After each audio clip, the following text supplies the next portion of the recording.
Good evening, everyone. It's 6:59. We start at 7 p.m. I'm Dr. Talika McCoy, and I want to welcome you to our space. If this is your first time, now you're part of this space, so this is your space as well, so welcome. We gather on Thursdays at 7 p.m. Eastern Standard Time. Welcome, welcome, welcome. You can also join on YouTube.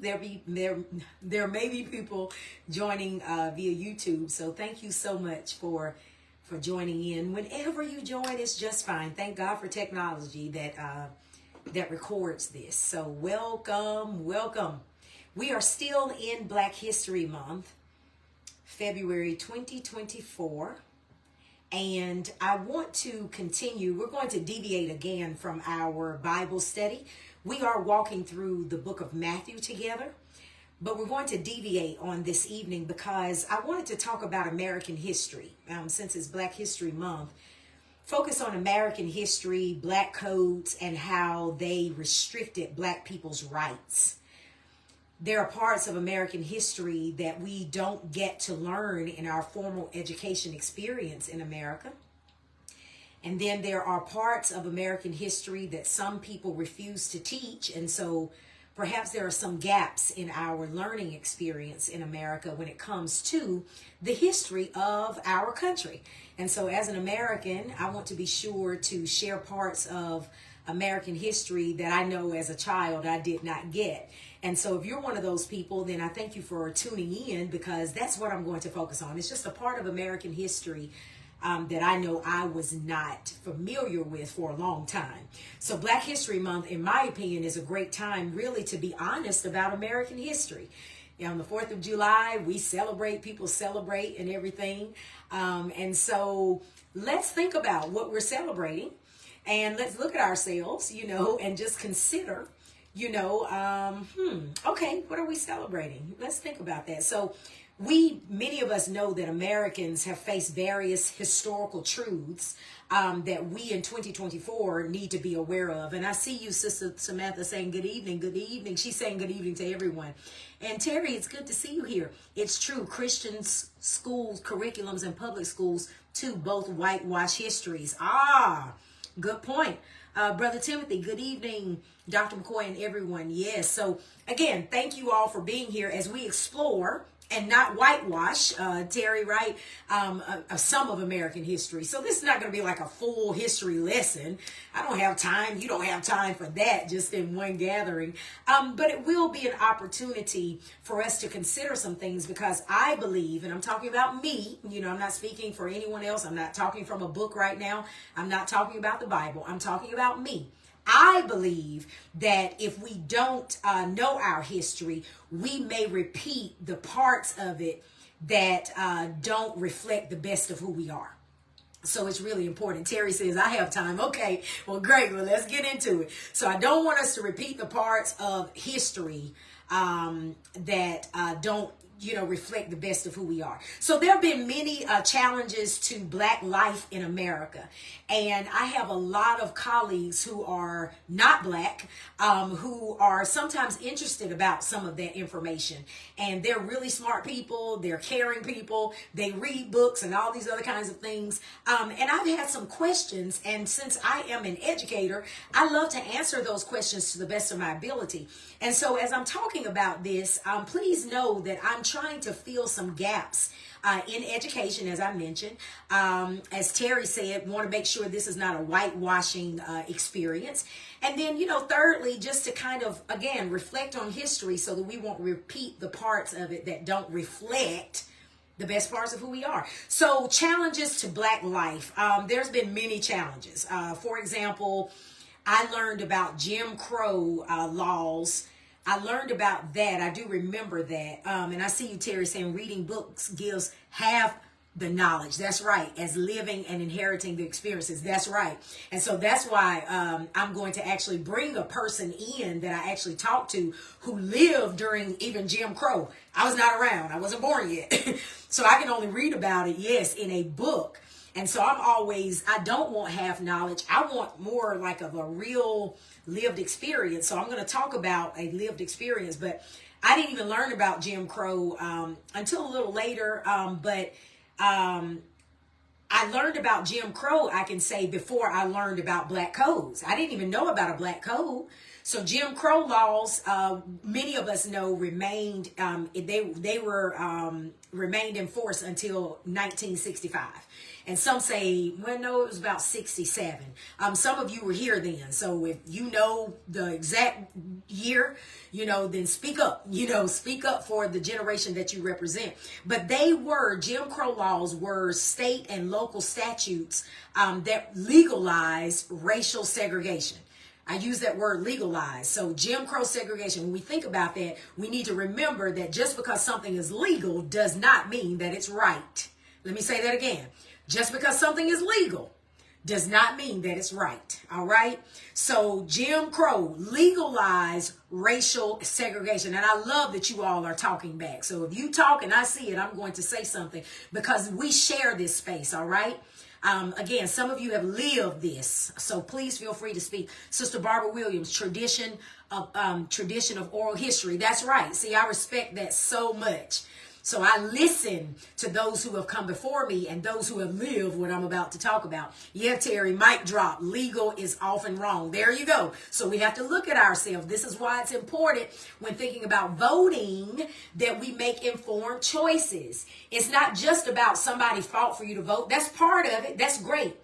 They didn't just fight for you to just get up and go vote. You need to be an informed voter because, like we're saying, legal can often be wrong. So what are these people's views? But anyway, and we can go into that, but I won't go into that. I'm going to try to stick to it, okay? Because I have a book here that I want to share with you, Black Codes in Georgia. I'm going to get to that because, again, you're not going to just hear my voice in this space. You're going to hear voices, a voice in particular of a woman who I know survived, and I'm using that word survived, not just lived through, but survived Jim Crow. I'm going to tell you what she said to me, and then I'm going to read some of these black codes so you can see. And I ordered this book from Amazon, but in this space, I like to bring more voices than just mine, and I respect your voice. So Jim Crow. Jim Crow was the name of the racial caste system. And when thinking about caste, I might have that book on my shelf back there. I'm trying to look at it through just turn around. Okay, I may have that book. Oh, I think I have it downstairs. There's a book entitled Caste that you're going to want to get if you don't already have it. So I'll make sure I put it in the chat system. I'll put it in the chat after this gathering. But Jim Crow was the name of the racial caste system. And when thinking about caste system, that book is so great. Understand that caste is the system of dividing society into really hereditary classes. It's like a social order. So when thinking about Jim Crow, this social order, if you will, or this system, it operated primarily in the South, but it was not exclusively in the South. It was also bordering states. So between about 1876 and 1967, this was a way of life for many people. It wasn't just about it being laws. It was about it being a way of life. All right. And it was more than a series of anti-black laws. It was a way of life. So under Jim Crow, African Americans in America, they were regulated to second class. They were considered the status of second class citizens. All right. So again, I was not here during that time, so I can imagine it. But for those of you who were alive at that time, feel free to say whatever it is you need to say. This is a safe space, all right? We're being respectful. We're just simply historians. When we live through something, you have that history, flowing through your body, all right? And so let me give you an example of what I'm talking about. Okay, Jim Crow, segregation. The woman that I talked to, she said to me, Dr. McCoy, she said, I do not go through drive-thrus. And I was like, Now, being me, a drive-thru is a great time where I used to think to get your food fast and then just get through. But we all know that we wait a little longer nowadays, don't we, in the drive-thru, right? But I just thought if I don't feel like getting out, or, I'm not feeling as peoply. I just kind of want to go through the drive-thru. Who doesn't want to do that? Somebody else has a different story than you have. This lady told me that during Jim Crow, and she is still alive, so that's another thing we need to realize, is that this was not that long ago, okay? She said that when she would go and get food, as a black person, she would have to walk around to the back of the establishment. And there was a hole, like in the wall or whatever, and they would just give the black people their food from that hole in the wall in the back. I was like, what? She said, so now, no, I don't go through a drive-thru. She said, I will not do that. Look at that. So when thinking about some people's choices, we have to remember that there is an origin story. All right? Her origin story is, I was demeaned, disrespected, treated as a second-class citizen during Jim Crow when I paid for my food and I went to eat. That's not going to happen to me now. So if I go through a drive-thru, that's like a flashback. You see that? So just know that Jim Crow is still the remnants of it is still experienced in the minds, in the bodies, in the black psyche. And so there is a generation of people still around who remembers all of that. So what I'm talking about now, I'm calling it history, yes. And these persons are still with us. So we have to respect their realities. So just because you don't understand it, or just because maybe you didn't live through it, or just because you don't want to hear it because it makes you feel bad, doesn't mean that it's not part of the fabric of a person's being that you should respect. And this is why there are those persons fighting for true education when it comes to American history, even in our school system. Because somebody's grandma, you see that? Somebody's grandma lived that. Those persons are in their homes. So let me move on to Black Code. So I needed to mention Jim Crow because I understand that a lot of people are familiar with Jim Crow segregation, and you can find it in some American history books. But Black codes, I didn't see that in any of my books. Maybe you did. But because I didn't see it, I want to make sure that it's seen now. What's that saying? When you know better, you do better. I know better, so I'm going to do better in sharing the information because I am an educator. So Black codes and Jim Crow laws, they were passed at different periods, but both enforced racial segregation. That's what we need to know. Black codes were passed in some states after the Civil War ended in 1865. All right. So when you think about Black code, think about it again. Think about enslavement and then think about Black code and then think about Jim Crow segregation. All right. So in Georgia, and that's why I have this book here that I'm going to share some Black code information with you. And some of this, I'm going to tell you, I had to stop reading it because it was just, it was troubling. So I'm going to read as much as I can to get through this teaching with you. Because again, since this is not common information found in an American history book, maybe when you read it, it takes you, you've seen Dr. King marching, you've seen Rosa Parks. So some of that you can be desensitized because that's common knowledge. But when you read this stuff right here, it can do some things in you. And I'm talking about any human. I'm not talking about the social construct of race right now. I'm talking about any human. So I'm saying that to say I don't want to trigger anybody. Okay, so just know that when I start reading from this book, and if you're with me now, some people may join in later, so I'll say it again. If you need to log off, all right? Because I don't want to traumatize anybody. But I do want to be sure that the parts of American history that we don't get because it does make people uncomfortable is noted somewhere. And I'm just going to be bold enough to do that, okay? So just know that in Georgia, Black codes were written as early as the 1700s. And these Black codes, they limited the rights of Black people in severe ways. Many of those Black people had been enslaved. So can you imagine being enslaved and then becoming free and then facing Black codes? Again, before Jim Crow. So the codes, they were really written and they were designed to prevent African Americans in America from achieving political and economic autonomy. It was about control. You don't get to control your own body. You don't get to control what happens to you as a group of people. Black codes, they were laws. And remember what I said, just because it's legal doesn't mean it's right. But black codes were laws and constitutional amendments. That's what I'm saying. When we celebrate on the 4th of July, what are we celebrating?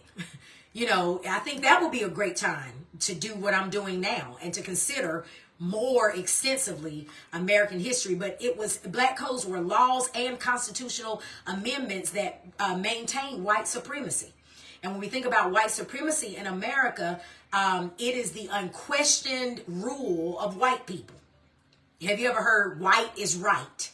White supremacy, the unquestioned rule of white people. The white person's ice is colder. I used to hear people say the white man's ice is colder. You know, so that's what white supremacy is about. So black codes, let me tell you a few things. Some black codes, they maintain close control even over newly freed persons. So like I said, you're free, but we're going to maintain control over you through black codes. So you don't have any more of these shackles on your ankles and on your wrists and around your neck. But I'm still going to be able to control what your black body does, what your colored body does. And I'm going to read a little more about that. But black codes really just retained much of the elements of slavery, as much of the elements as they possibly could. So in North Carolina, I'm going to mention North Carolina because that's the state I'm in. Whatever state you're in, I encourage you, or country for that matter, you know, because this whole race thing, shade thing, it crosses, unfortunately, nations. So wherever you are, I want you to consider the history behind some of these types of restrictions of particular bodies. So I'm in North Carolina, so I did a little research for my state. But again, I'm going to talk from this book, Black Codes in Georgia, because I couldn't find a book on North Carolina, which made me think. Oftentimes I say to my students, wherever it's not, you know, if it's not created yet, maybe you need to write the book. So I couldn't find one. I see you, Sister Tucker, saying not truly free. That's right. Good evening, Brother Mark and Sister Michelle and Sister Dorothy. Brother Timothy, the struggle continues because even today we're still fighting for equality, independence, and respect. Yes, and I'm going to talk a little bit about that as well, Brother Timothy.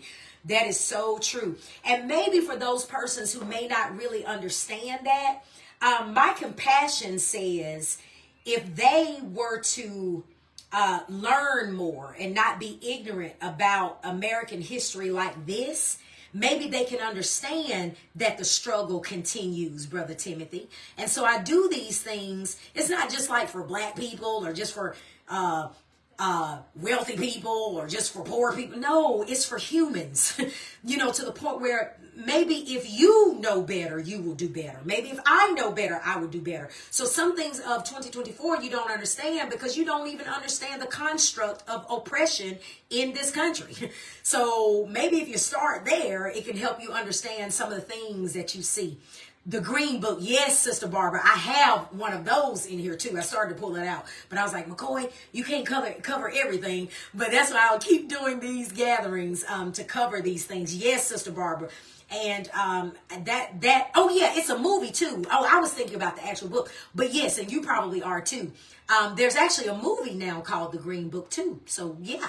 Good. So if you have resources and anything you want to share, please do that because this is about enlightenment and it's about American responsibility. All right.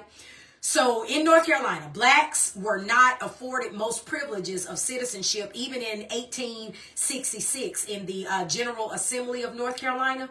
A series of laws denied black people the right to vote, to serve on juries, and to testify against white people in court. So when I get jury duty, as much as I don't really care for it, I'm like, there was a time. when my ancestors would not have had this opportunity. So I try to tell myself, think of it in a different kind of way, and it helps me to get through. Sometimes history can help you, so I can just hear an ancestor saying, child, go in there to that jury duty, But yeah, that was in 1866. So think about it. If black people were punished, let's say that they did not obey the black code. If they were punished, guess what that meant? That meant that there was an opportunity for the former enslaver to have that black body again. Because if they did not obey, there was punishment attached, and they were returned to some form of enslavement. Think about that. They were returned to some form of enslavement. So there were other restrictions. Blacks' movement in and out of state was restricted. Blacks were prohibited, for example, of owning or carrying firearms or other weapons unless they went and applied for a license 1 year before the purchase. And that's so interesting, isn't it? Because now we just let anybody have a gun. Did you hear about the shooting at the parade? Right?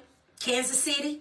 Now we just let anybody have a gun. But there was a time when black bodies were restricted to, isn't that interesting? And people start talking about, well, we start putting gun legislation in place, it's going to pigeonhole us when we're thinking about our right to bear arms. Well, people have been pigeonholed in the past. We even have, I'm not going to get into that. All right, I'm not going to get into that. But black codes also prohibited interracial marriages, and many of the Jim Crow laws in early 20th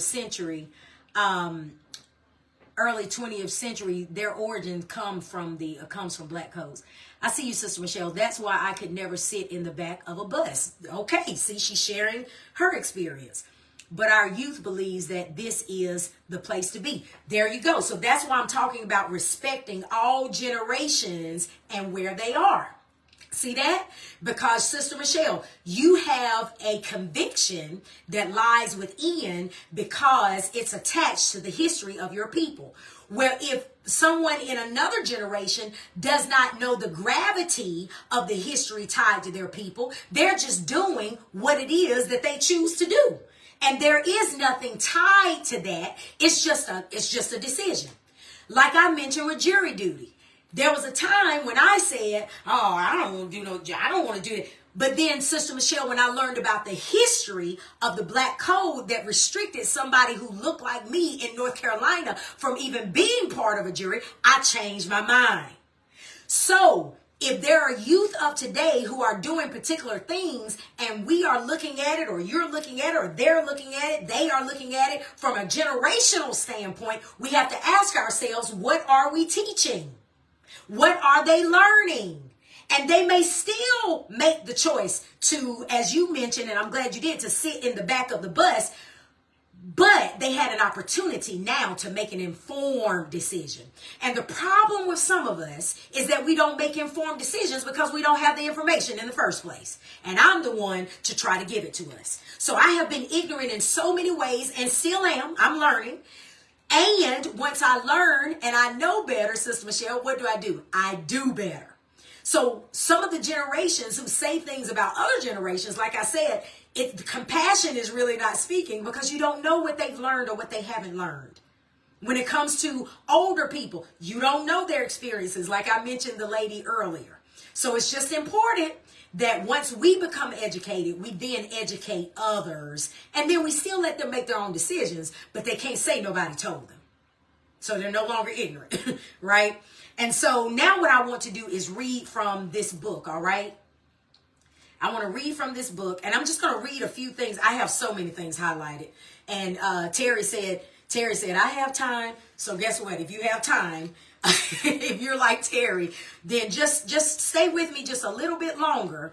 But again, I want to just say, because I don't want to trigger anybody, some of this is heavy. You will perhaps be appalled that this actually happened in America. So if you need to log off, that's okay, all right? And you might need to log off. Maybe you had a long day. You don't need to listen to this right now. the point is somebody needs to listen to it. Somebody needs to teach it because it's American history. But it doesn't have to be right now that you listen to it, all right? So what this book does, I'm going to just read a little bit of what the persons who are responsible for this great work. I'm going to just try and read some of this and not go off too much because, like I said, it's a little heavy. But this book links the Black codes, including limitations for free blacks during Georgia's colonial, pre-Civil War, and Confederate periods. It links slave codes with black codes to restrict black progress, during Reconstruction and Jim Crow. So this book is going to link slave codes and black codes. Sister Michelle, tattoos is another one. They were used to brand our ancestors as slaves. Ah, I see. So see, Sister Michelle, there are those who see tattoos in that way. And then there are others, from perhaps other, and I'm saying other generations, but it could be somebody in your own generation, who sees tattoos as a means by which they honor an ancestor. And so that's another one, that could be up for conversation, right?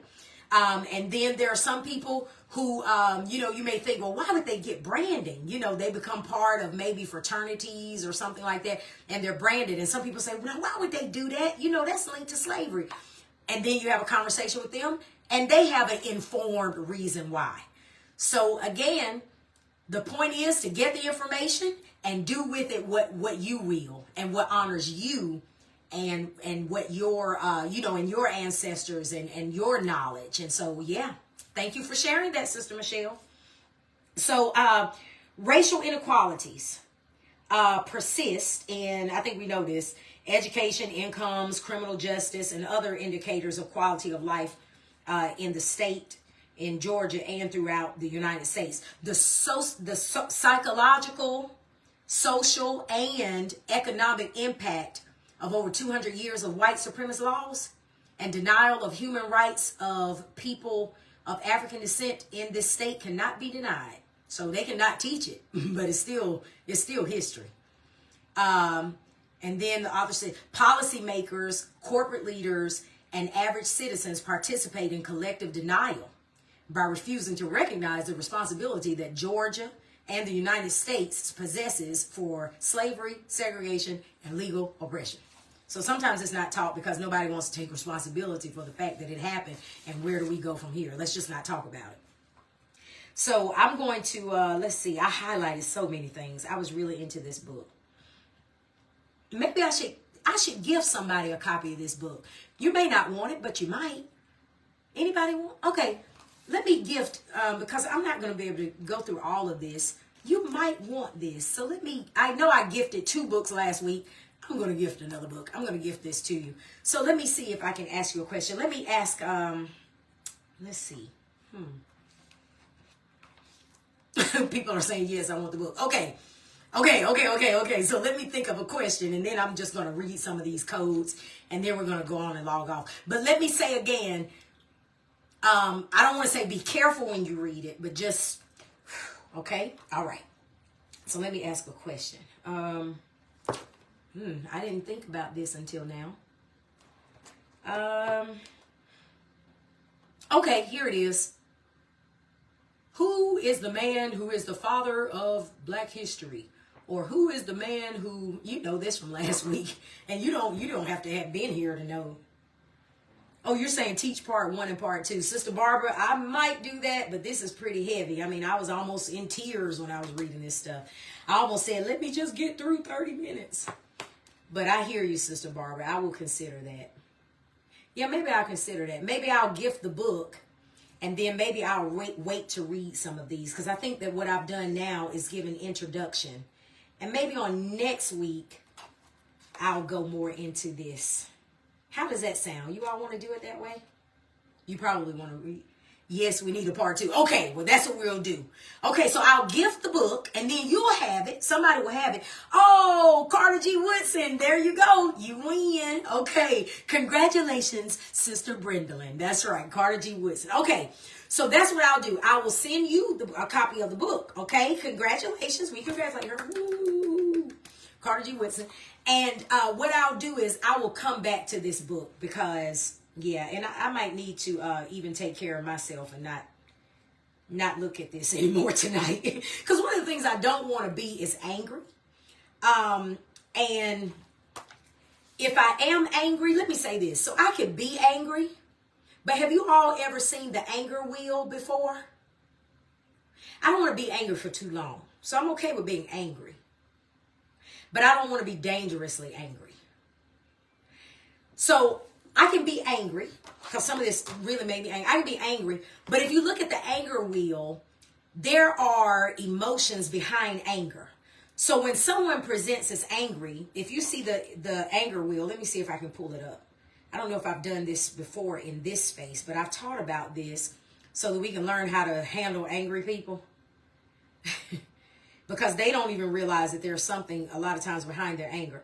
So the anger wheel shows us what's behind the anger. So when you see the anger wheel, it will have managing your anger, and it will have behind it, or their little spokes. This is not a good picture. I need to send somebody this too. So I have this in one of my offices. So what's behind the anger? Let's see. Okay, you see that? You said, can you post the name of the book and the author? I will do that, Sister Michelle. I'll post the link. So when I say that this made me angry, so managing your anger.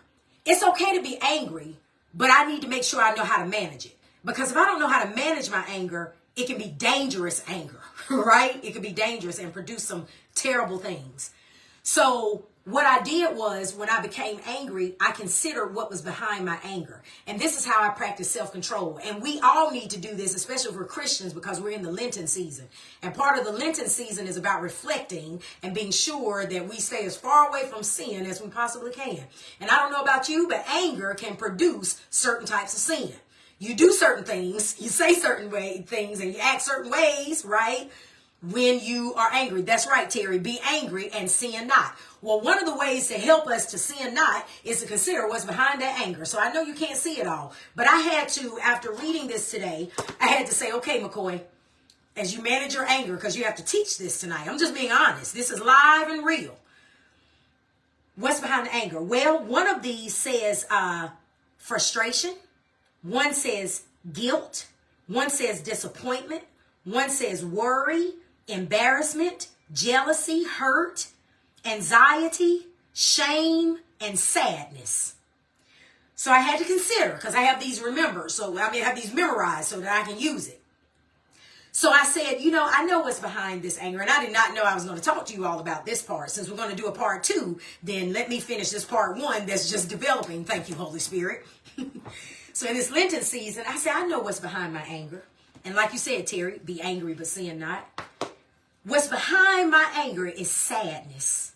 That's one thing. I am so sad that people who look like me dealt with this type of stuff. And then, of course, it connects to the things that black bodies deal with even now in 2024, right?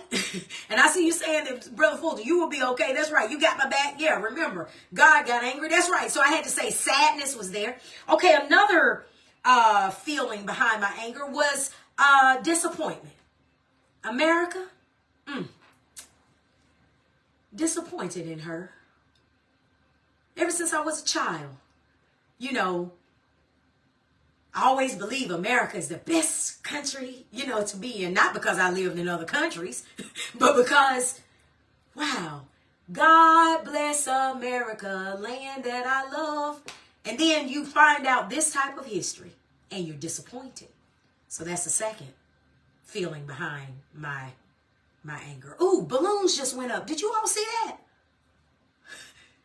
Did you all see that? Please tell me that you saw balloons. So I won't think that I put my 2 fingers up and balloons came up. Did anybody? It just did it again. Do you all see that? Yes. Okay. So I'm not losing. Okay. So I updated my iPad. Okay. Let me stay focused, but that was kind of cool. See there? Celebration, even in the midst of anger, right? Thank you all. So you saw it. Okay. Miss Tasha, Miss Samantha, Miss Princess Clemens, Brother Clarence. Okay, Brother Tim. Okay. Okay, so I didn't mean to do that, but it did happen. So, okay, so behind my anger is sadness, disappointment, and the other one was hurt. Those are at least three, okay? And so I was able to really deal with that before I got on here. And so because I dealt with my anger didn't deal with me. And I can tell you that I know for a fact that I'm not the only black body that has to do that on a regular basis. So in Black History Month, as you're angry because of some of these things where we're still singing We Shall Overcome, just know that you need to be sure, especially in this Lenten season. And I'll try to put this in the chat too, okay? In the comment section, I mean. Okay, manage your anger. But anyway, congratulations, Miss Brendalyn, for winning this book. If it's called a win, I will gift this book. And on next week, I'll get back into it and we'll just do it, all right? And I just want to thank you for being here. Everything that I present is not going to feel good for you, and it's certainly not going to feel good for me. But it is going to stretch us. It's going to broaden our view, and it's going to help us to grow. That's what we're going to do in this space. So thank you so much. I apologize if anything was triggering. This is some heavy stuff, and I hope you'll join me on next week. And it may be heavier, okay? But God bless you. I'm going to go now. But I just really appreciate you spending time even on this evening. And like my shirt says, Frederick Douglass, if there is no struggle, there is no progress. So we're going to struggle through the hard parts of American history so that we can progress to be part of what's right about America. God bless you all. Have a great night. See you next week.